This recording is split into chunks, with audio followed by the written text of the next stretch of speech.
Today's talk is the Robert L. Harris Memorial Lecture. It was underwritten by the Alliance for the Study of the Holocaust and Genocide. So let me tell you a little bit about Robert Harris. He was a veteran of the Second World War. He retired to Sonoma County after a distinguished career in teaching and school administration. For many years, a group in Petaluma coordinated an annual Warsaw Ghetto Uprising commemoration, which then became the annual Holocaust commemoration, Yom HaShoah.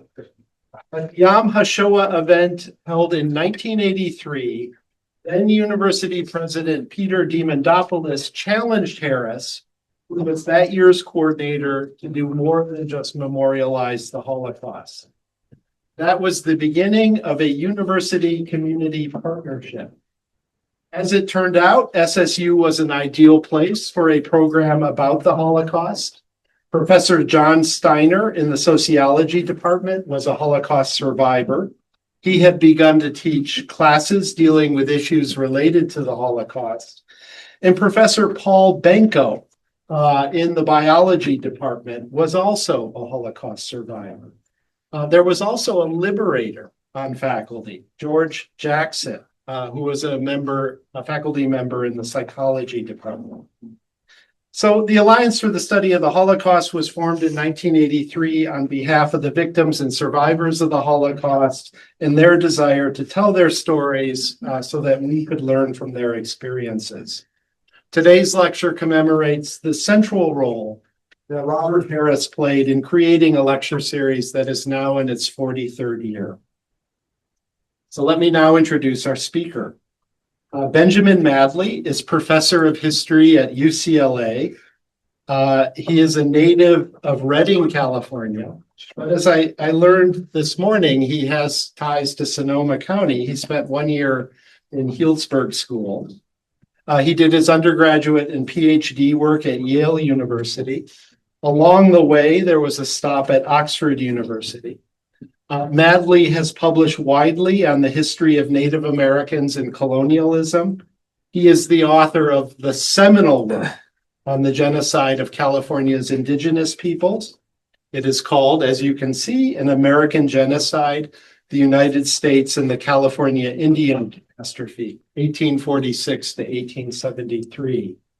This book has won numerous awards, more than I have time to list here. Madley is also co-editor of Volume 2 of the Cambridge World History of Genocide, which focuses on the genocides of indigenous. And then finally, before I turn the podium over to Ben, I want to acknowledge that Sonoma State University is built upon the ancestral lands of the coastal Miwok and southern Tomo peoples. If we look hard enough at our surroundings, we will find reminders of the atrocities and the cruelties inflicted on these peoples by European settlers. Lands outside our doors are scattered with the bones and drenched with the blood of indigenous persons. Okay, I'm happy to turn the podium over. Good afternoon, everyone. Thank you for coming out on this beautiful day. Before we begin, I'd like to say a few words by way of preamble. First of all, I would like to thank everyone who organized my visit today. I am grateful for all of the work that you put in, and even though you were only picking me up at the airport hellishly early last night. I also want to acknowledge that we're in Indian country. There's one thing that you take away from our time together this afternoon.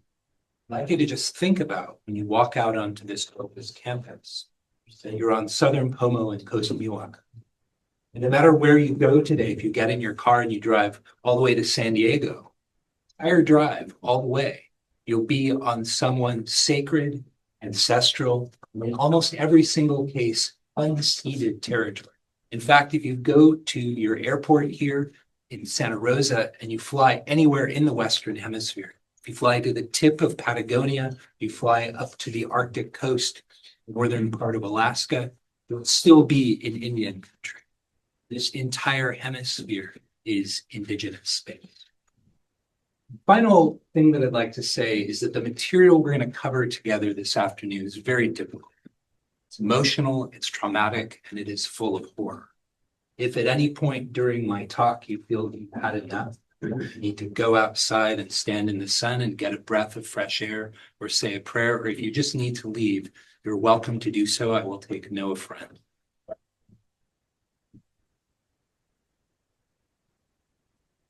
Now I'd like to begin. The ceremony continued until just before dawn. Celebrants danced together to ancient rhythms around a central fire.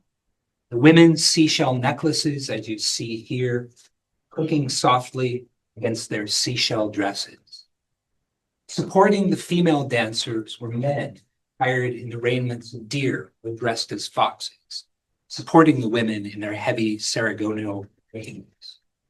Periodically, the celebrants would stop, music would stop, they would raise their voices and their faces toward the heavens, recite the ancient words of Nidash, the feather dance prayer, giving thanks not only for the original creation, this amazing world in which we all get to live, but also for its recreation, for its renewal in each and every moment. Finally, the celebrants walked away from the central council fire, some of them arm in arm, and they made their way through small round doorways into snug redwood plank houses with peaked roofs. The Toloaditini hosts of this celebration then lay down next to kith and kin, people from northwestern California and also from what is now southwestern Oregon, and they went to sleep. They went to sleep unaware that only a few miles away, people were marching toward them from the town of Crescent City, marching toward them with one thing in mind: to kill Indian people. Crescent City's Coast Rangers and Klamath Mounted Rangers had been well armed by the governor of the state of California. They had received thousands of rounds of ammunition, had received scores of muskets and rifles, pistols and bayonets, and various other military accoutrements. They slowly surrounded the village, 116 of them, along with an unknown number of auxiliaries. They took up concealed positions in the shadows, in the brush, behind boulders, or behind the brows of sand dunes. And when the sun rose, as people emerged to begin their day, on December 31st, 1854, the militiamen and their auxiliaries opened fire. "We shot them down," said one of the participants in the attack, "just as fast as we could reload our weapons." The Toloaditini and their guests, possessing fewer than 3 weapons themselves, 3 firearms, were unable to adequately defend themselves. Some of them plunged into the waters of nearby Lake Earl, and they attempted to swim across to safety. They were shot down by snipers who had been pre-positioned on the opposite shores of the lagoon to shoot down anybody who tried to swim across. When the screaming and the firing finally stopped, hundreds of Toloaditini people and their guests lay dead or dying. The dead had stones tied around their necks and they were thrown into the lake, or they were put on a massive burn fire. Some Toloa people say that living babies were thrown alive into the flames. During the occupation of California by the United States, the California Indian population fell precipitously. It plunged from perhaps 150,000 people in 1846 when US rule began to not more than 30,000 survivors by about 1870. Now, scholars have long sought to understand this demographic catastrophe. They've thought about epidemic diseases, they've thought about dislocation, various other aspects of colonialism. But they haven't thought so much about the question of genocide, and that is the topic of my presentation today. So what do I mean when I use this politically freighted term genocide? I have a very specific and legal definition in mind. That is the United Nations Genocide Convention, which was passed unanimously by the United Nations in the year 1948. Now, for a prosecutor in the International Court of Law to successfully convict a defendant of the crime of genocide, they have to prove two things beyond any reasonable shadow of a doubt. If we look at the top, that's the first part they have to prove. It's called special intent. That's the intent to destroy in whole or in part a national, ethnical, or religious group as such. But proving intent alone is not sufficient to secure a conviction in an international court of law. Prosecutor must also prove to the court that the defendant committed at least one of 5 major genocidal crimes enumerated here. Now, with the passage of this 1948 convention, scholars began to re-examine the conquest of the United States and to consider very seriously the possibility that genocide took place right here in California under United States rule.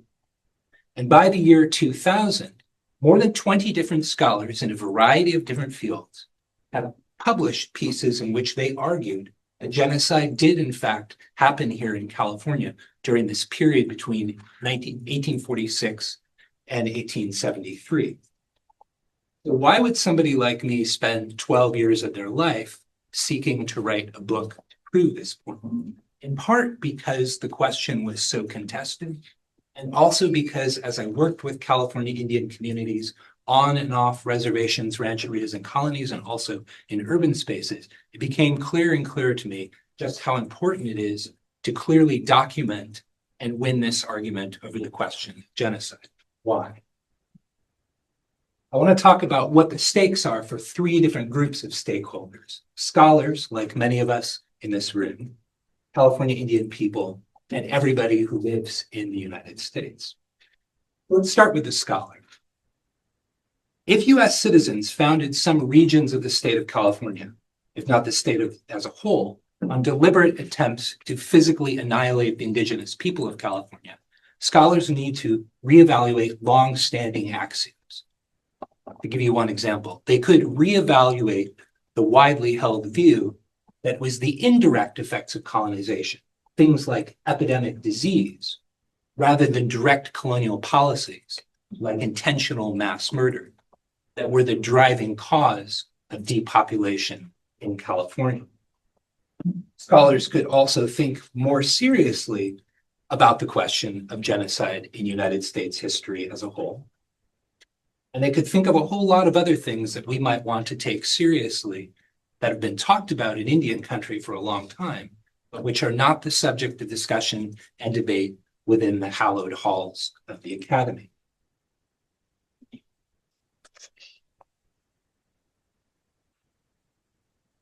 Given its political, economic, psychological, and human health ramifications, as I found in my visits with California Indian people, the question of genocide is particularly urgent.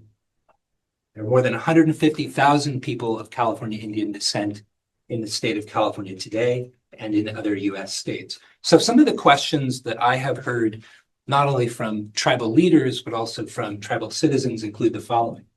Should we press for government apologies, monetary reparations, and control of land where genocidal events took place? And if so, how should we marshal evidence of genocide in these challenges? Should tribes marshal evidence of genocide in cases involving tribal sovereignty and federal recognition?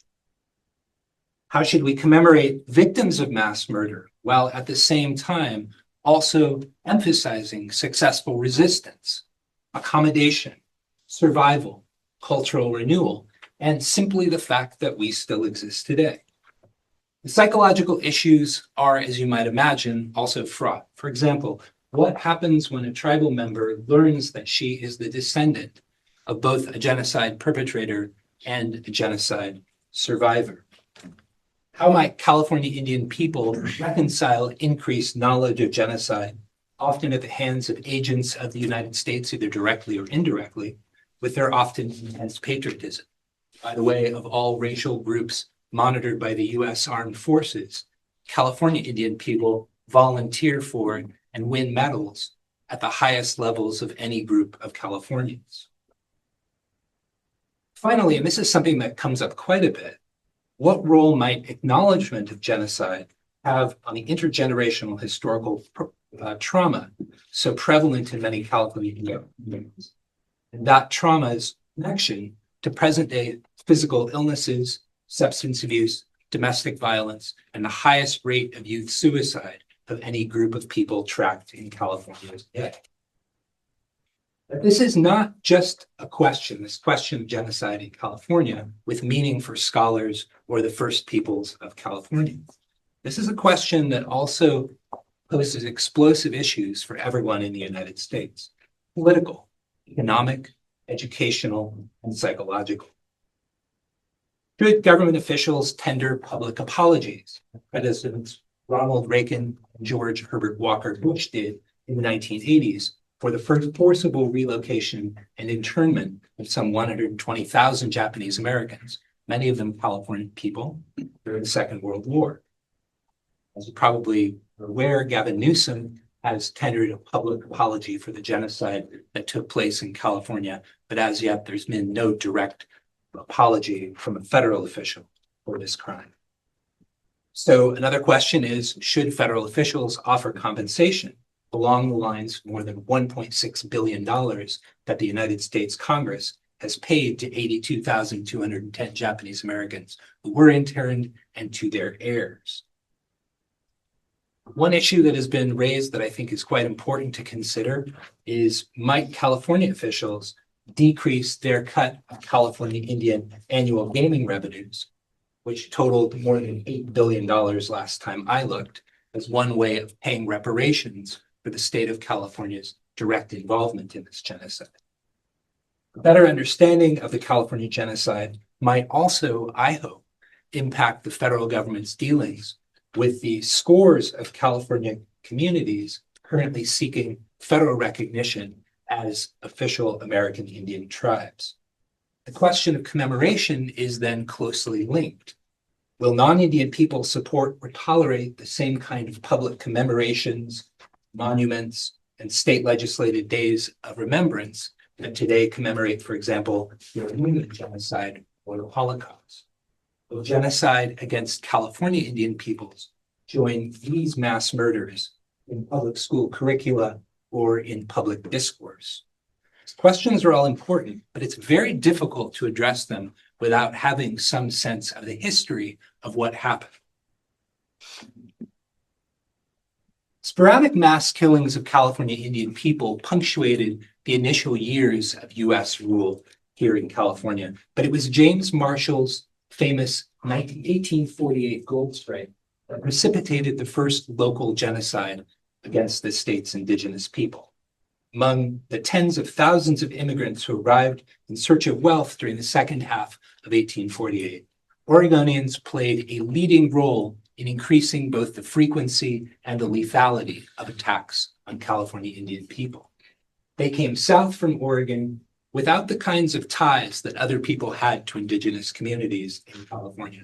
And many of the Oregonians articulated their view that the indigenous people of California constituted little more than dangerous obstacles to the rapid acquisition of wealth.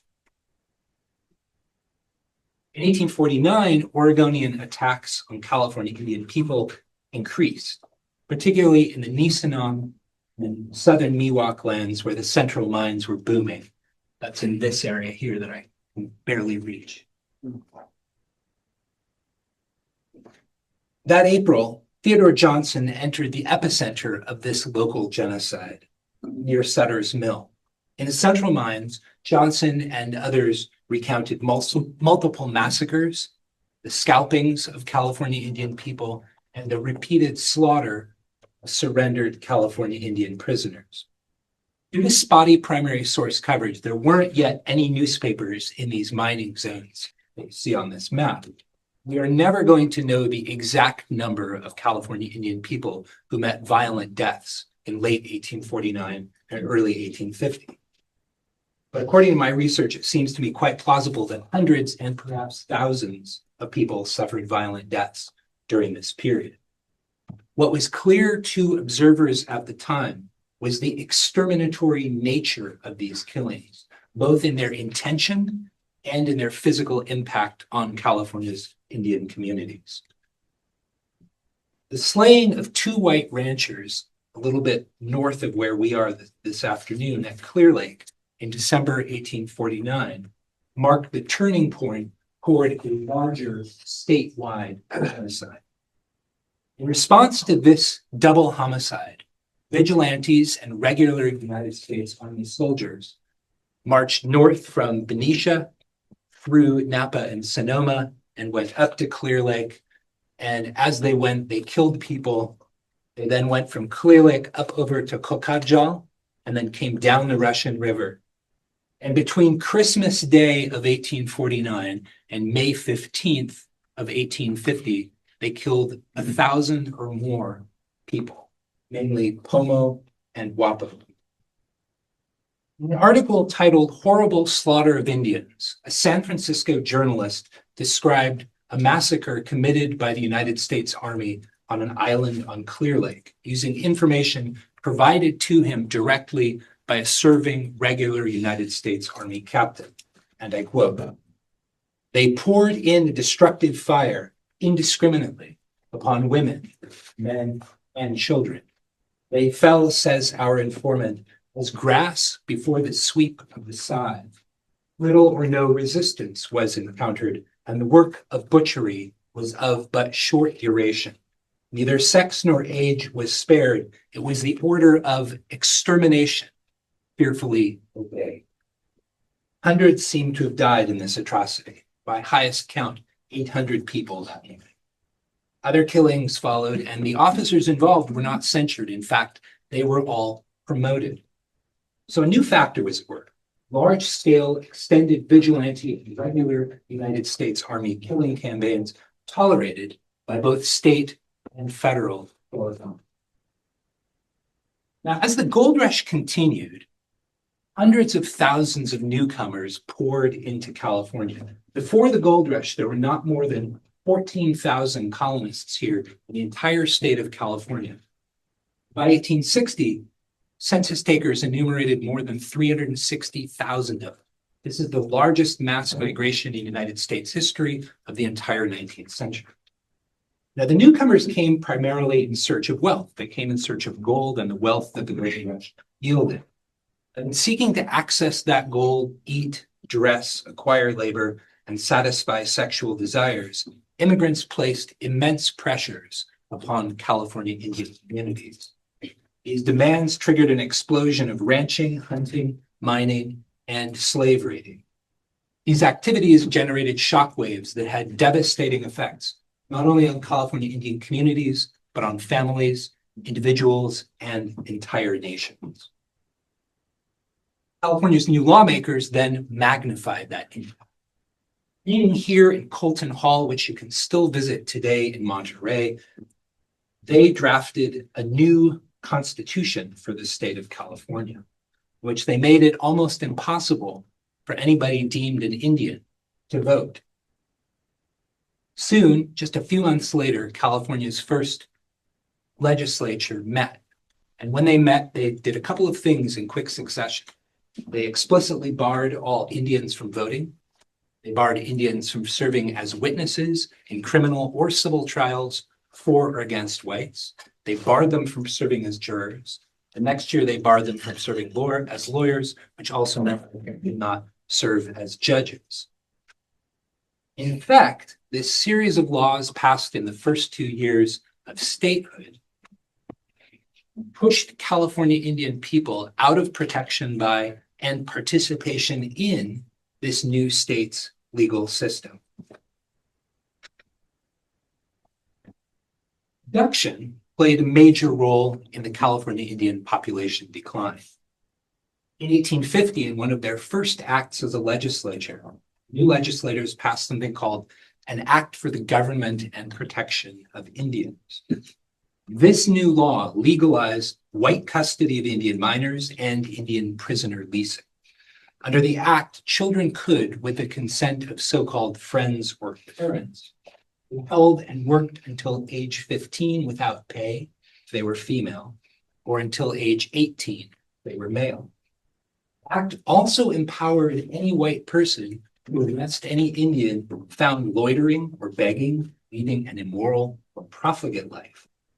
When a California court received a complaint along these lines, court officers were then required to capture, imprison, and then lease such a vagrant within 24 hours to the best bidder. Successful bidders could then work and hold these prisoners for up to 4 months without any compensation. Any white person could also lease Indian labor by visiting a local jailhouse and paying the fine or the costs for any Indian convicted of an offense punishable by a fine.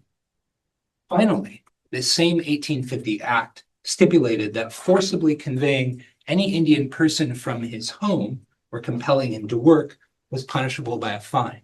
But at the same time, the law undercut that. It also read, in no case shall a white man be convicted upon any offense upon the testimony of an Indian, and that Indian testimony could be summarily rejected by any judge or by any jury in any case, whether civil or criminal. California Indian people could thus be forced into unpaid work based upon purely trumped-up charges. In 1860, legislators extended that original 1850 Act to legalize the indenture of any Indian or Indian person, whether child or grown, including prisoners of war. The age of majority, the age at which people had to be released and given their freedom, was raised from 18 to 25 for males and from 15 to 21 for females. At the same time, anybody who is indentured over the age of 14 but under 20 could now be held until they were 30 years old if they were a male, or until 25 years old if they were a female. So think about that. Many of you in this room could be indentured and held until you were 30 years old. When you were released into freedom, you wouldn't be paid a thing. So the law is important, this 1860 law, because it lowers barriers to the acquisition of involuntary servants, and it expands the terms of custodianship and indenture, which by their violence and by the separation of women and men during peak reproductive years serve to further accelerate population decline. Now, you're probably thinking about escape. I thought a lot about escape too when doing this research. Native people in California escaped servitude. This was very dangerous because whites often responded with overwhelming and lethal force.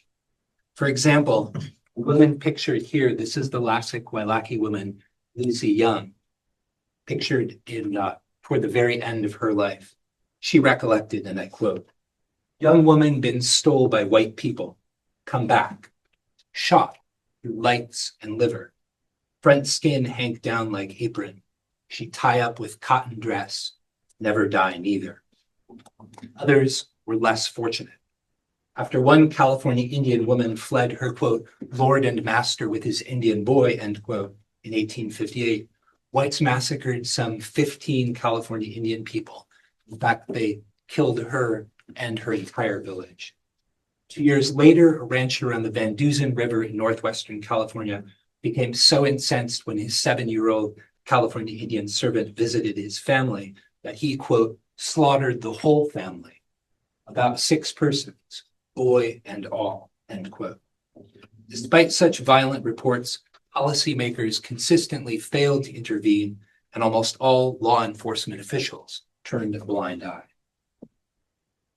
The United States Congress, meanwhile, made California Indian people particularly vulnerable to immigration's blast. In 1851 and 1852, federal agents signed 18 treaties with 119 California Indian communities, allocating them 7,488,000 acres. So those are the gray areas that you can see surrounded by white. Those are the spaces set aside to be federal reservation land. Those are the 18 treaties. But when these 18 treaties reached the United States Senate, under pressure from California's congressional delegation, Senate summarily refused to sign them. Remember, every treaty has to be signed by the Senate. Instead, in 1853, Congress authorized not more than 5 temporary military reservations, not to exceed 25,000 acres each. So we go from almost 7.5 million acres guaranteed to less than 125,000 acres, which is to be only temporary. Now, the results of the Senate's rejection of the 18 treaties are very important to setting the stage for what happens next. And there are 4 big impacts that I want to highlight. First, no reservations were patented and jurisdiction over them was left uncertain. Second, California Indian people did not become the explicit legal wards of the federal government. Third, because that jurisdiction on these temporary reservations remained uncertain, confusion and conflict between and among state and federal authorities prevailed. So you had very strange things happening, like local people arresting a full colonel in the US Army because he was seeking to protect California Indian people on a reservation. Finally, and this is quite important, United States Major General John Wool's 1857 instructions to his officers. He told them that because of the legal status of these temporary military reservations, and I quote, "Until these reservations are perfected, United States troops have no right to exclude whites from them. We cannot stop them from occupying the reserves. We cannot prevent them from taking Indians, including women and children." So federal officials, and this is quite important, made California Indian people particularly vulnerable to a host of crimes: theft, kidnapping, slavery, assault, murder, and even massacre. By 1850, state legislators had set the stage for legally sanctioned crimes against California Indian people. But it was the establishment of the state's new volunteer militia system that meant the rise of state-sponsored killing machine here in California. Between 1850 and 1861, 3,414 men voluntarily joined 24 separate militia expeditions that set out to hunt down the indigenous peoples of California. At the very least, they killed 1,342 California Indian people. But their impact transcended these numbers. Militiamen served as a widely publicized state endorsement of Indian hunting and Indian killing, communicating an unofficial grant of legal impunity to others who committed crimes against California Indians. The roles of governors in this genocide were also critical. In January of 1851, this gentleman, California Governor Peter Burnett, declared, and I quote, "that a war of extermination will continue to be waged until the Indian race becomes extinct," end quote. Soon thereafter, state legislators, both assemblymen and state senators, put the power of the purse behind these words. In February, legislators voted to borrow $500,000, the single largest line item in the state's budget that year, for past and future anti-Indian militia expeditions. Meanwhile, the state began building an arsenal in San Francisco, stocked with arms and ammunition donated to California by the US Army. Then in May of 1852, following a spate of lethal anti-California Indian militia operations, the state had blown through that first $500,000 that they raised, and they couldn't get another loan, so they did this. They passed a $600,000 public bond measure to support additional operations, even as vigilante attacks continued. I tried not to step out of camera here, but you see this ragged edge at the bottom of the bond? So what would be hanging off of here would be the payment certificates for the payments along the way of interest. Those would be cut off at the bank or other issuer as they were paid out. These are all gone. And at the end, you would get back the balance. In this case, the initial investment is $250. See the $250 up there? But what's really interesting, I've looked into this further since I wrote the book. If you go to the California State Archives, you find out that these bonds are issued in a variety of denominations, some as small as 50, some as high as 1,000. You can read the ledger books and find out who bought these bonds. And it's places like Wells Fargo Bank that bought the bonds. But it's also individuals who might buy one $50 bond. So many institutions, from large insurance companies and financial corporations down to individuals, became financially enmeshed in this project of killing and mass murder. For some California Indian leaders, the pattern of exterminatory attacks was now clear. After an assault by militiamen in northeastern California in 1854, one Modoc leader announced, and I quote, "We have lived here in peace with the white people, but we cannot get along with the white people. They come and kill my people for nothing, not only men, but wives and children." He concluded, "They will hunt us down like we hunt the deer in the jungle." The Sinkyone woman, Sally Bell, pictured here toward the end of her life, provides us with a powerful but sadly rare California Indian eyewitness account of a massacre that took place in her homeland sometime in the middle 1850s. She remembered, and I quote, "About 10 o'clock in the morning, some white men came. They killed my grandfather and my mother and my father. I saw them do it. And they killed my baby sister and cut her heart out, threw it into the bush where I ran and hid. My little sister was a baby, just crawling around. I did not know what to do. I was so scared that I guess just hid there for a long, long time with my sister's heart in my hands. It was a terrifying time to be California Indian." The United States Congress now endorsed such killing.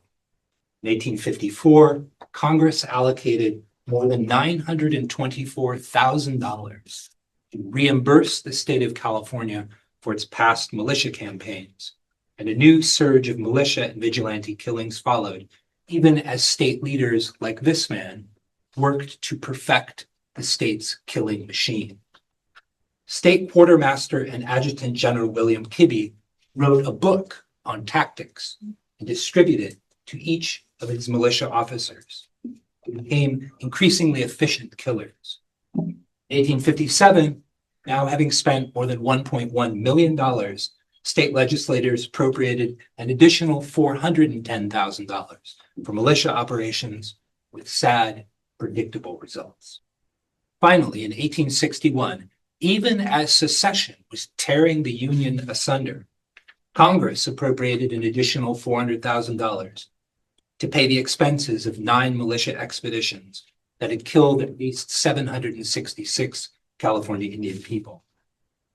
Repeatedly, the United States Congress sanctioned the mass murder of California Indian people after it had happened. Although California Indian people routinely resisted, civilians and officials also carried out large forced removal operations in the late 1850s to concentrate survivors on those temporary military reservations. These operations were often bloody. For example, in 1856, vigilantes massacred 55 people in the process of rounding up one village and forcing them to the Mendocino Reservation. California Indian people remember the horror and the death of these operations. The Lake Yakuts woman, Yoimut, recollected that during the forced removal of her people to the Fresno Reservation, the soldiers first killed a dozen people who resisted and then killed 12 more along the way, including children who could not move quickly enough. Likewise, the Nomlaki man, Andrew Freeman, later explained that when they took the Indians to the Round Valley Reservation, they drove them like stock, and they shot the old people who could not make the trip. They would shoot children who got tired. Once survivors reached those temporary military reservations, they often encountered institutionalized malnutrition and even lethal starvation. Concow leader Tomayanam recollected that after volunteers had forcibly removed his people to the Mendocino Reservation, and I quote, "We were very hungry, and my conch cows began to die very fast." Other reservations proved little better. In about 1860, Tomiyamen took his people south from the Mendocino Reservation to the Round Valley Reservation, where he recollected, quote, "There was even less to eat." Indeed, in 1860, officials at Round Valley Reservation provided just 480 to 910 calories per day to working Round Valley internees. By 1862, the United States Congress severely cut the budget for California reservations. Rations at Round Valley plummeted to just 160 to 390 calories per person a day, further diminishing these already radically inadequate rations. Those who did not work were infrequently fed, if at all. Now, the reservation possessed more than 750 head of cattle at this time, but by policy, and I quote, "Indians here are allowed no meat," end quote. If some California reservation inmates died of outright institutionalized starvation, malnutrition weakened the immune systems of thousands of others, making them more susceptible to the local diseases so prevalent in the squalid conditions of those open-air concentration camps. Starvation and malnutrition also predictably depressed fecundity while increasing miscarriages and the number of stillbirths. Some federal reservation officials and colonists also used reservation Indian people as unpaid forced laborers with lethal results. For example, according to one colonist testifying under oath, and I quote, "About 300 Indians died on the reservation during the winter of 1856 to 1857 from the effects of packing them through the snow and mud. They were generally worked naked and packed 50 pounds each if they were able." So at California reservations, willful neglect took an untold number of human lives. Federal officials also killed large numbers of California Indian people in more direct ways. At 4:27 a.m., on April 12, 1861, mortar shells exploded in the darkness over the Stars and Stripes at Fort Sumter in Charleston Harbor, South Carolina. The American Civil War had begun. By war's end, 15,725 California men would volunteer for the Union Army, but very few of them would end up facing Confederate forces. More than 7,000 of them would remain here in California to be deployed against this state's indigenous peoples. As U.S. troops, these so-called California volunteers replaced relatively small, short-term militia operations with much longer, more extended U.S. military campaigns. These were, in fact, the largest military operations ever seen on these lands. Vigilante operations flourished alongside them, but the genocide was now primarily a federal project directed from Washington, D.C. The United States Army killed substantial numbers of people. The very first California Volunteers Army campaign in 1862 slew at least 120 California Indian people.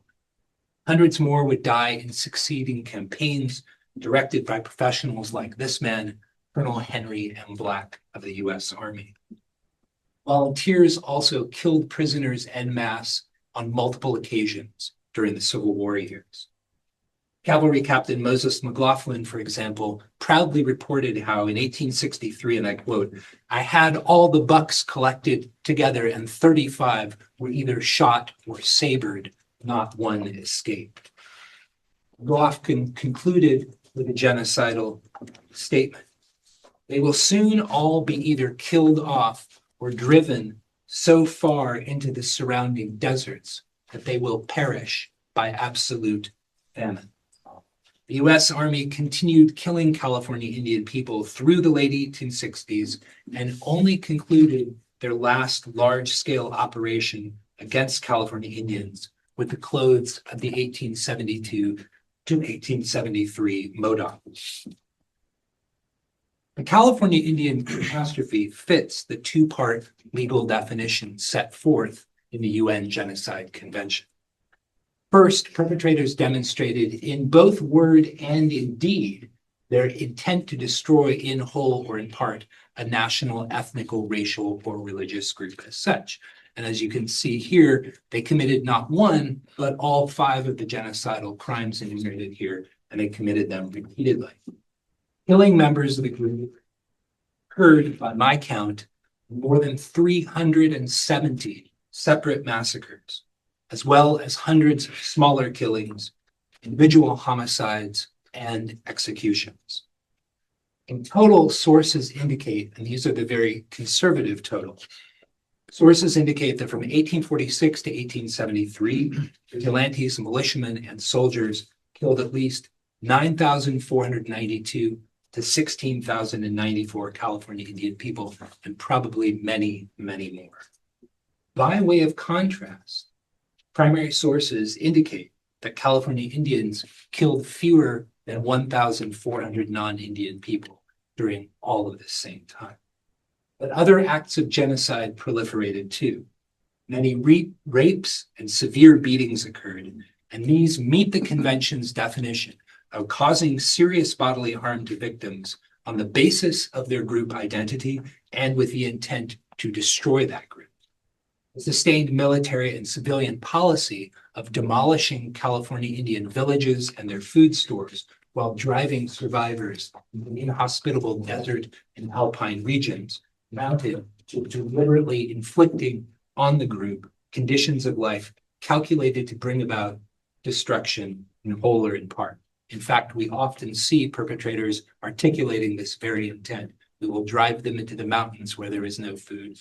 We will push them into the desert where they will perish by absolute thirst. Some Office of Indian Affairs employees administering federal reservations in California, which one scholar has called concentration camps, committed the same genocidal crime. Further, because malnutrition and physical exposure lower fecundity while increasing miscarriages and stillbirths, some state and federal officials also appear guilty of imposing measures intended to prevent births within the group. Finally, the state of California, slave raiders, and federal officials were all involved in forcibly transferring children of the group to another group. At least 3,000 to 4,000 California Indian children suffered such forced transfers. By breaking up families and shattering communities, forced removals also constituted imposing measures intended to prevent births within the group. In fact, the state legalized abduction and enslavement of Indian minors. Slavers exploited these indenture laws. Federal officials explicitly prevented U.S. Army soldiers from intervening to protect California Indian people, and slave raiders followed in the wake of genocidal operations by both the regular U.S. Army and by militia. Sufficient evidence exists then to designate the California Indian catastrophe a case of genocide according to the 1948 United Nations Genocide Convention definition. How do we apportion blame for something as vast as the crime of genocide, something that usually takes years to carry out?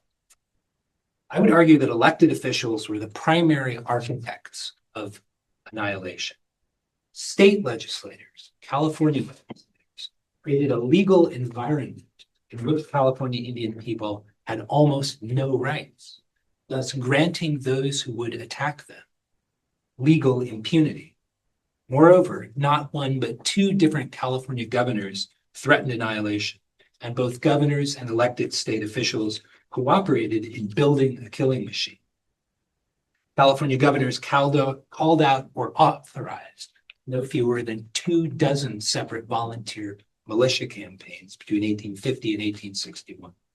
And the state passed 3 different bills in 1851, 1852, and in 1857, raised more than $1.51 million to fund those campaigns. And they funded them almost always after the fact, so they knew what they were paying for.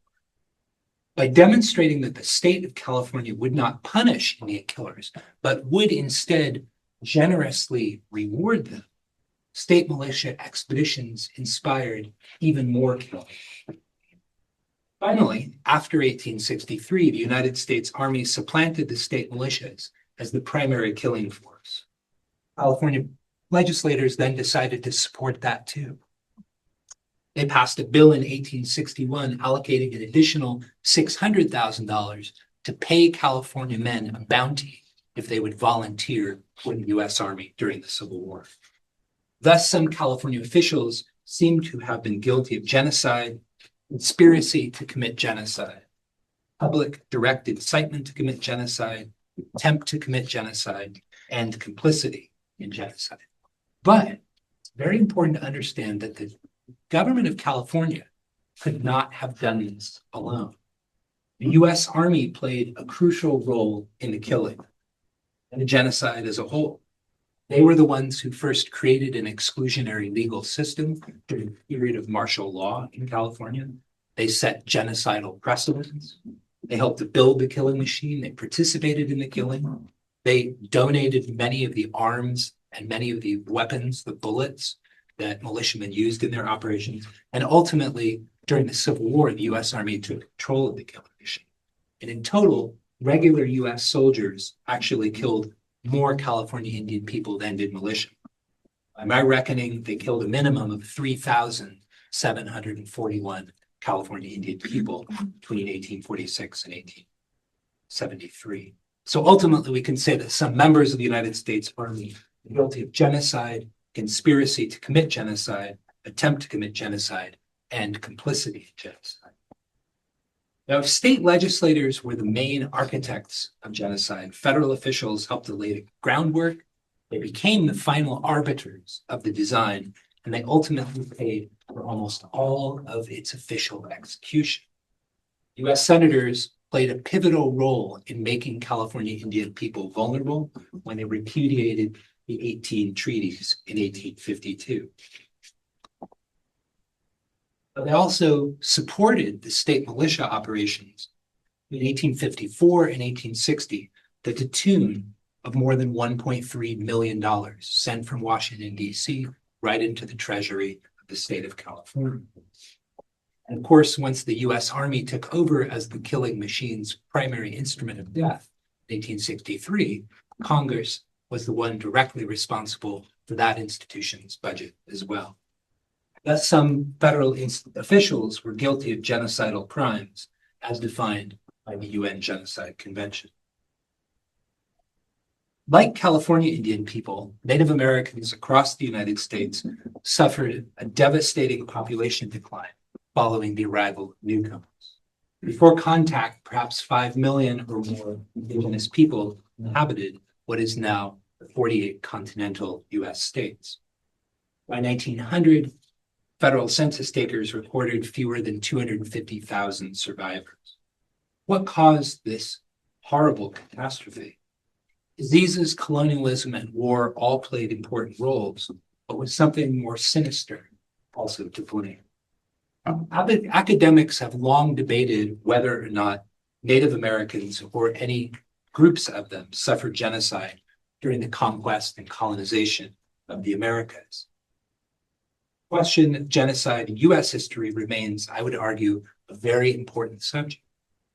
Given that the near obliteration of indigenous peoples here remains one of this nation's formative events. As in other Western Hemisphere countries, the Native American population cataclysm in the United States played a foundational role in facilitating the conquest, colonization, and seizure of millions of square miles, the real estate, and the vast cornucopia of natural resources on which the wealthiest country in the world is built. So how we explain the Native American population cataclysm informs fundamentally how we understand the making of the United States.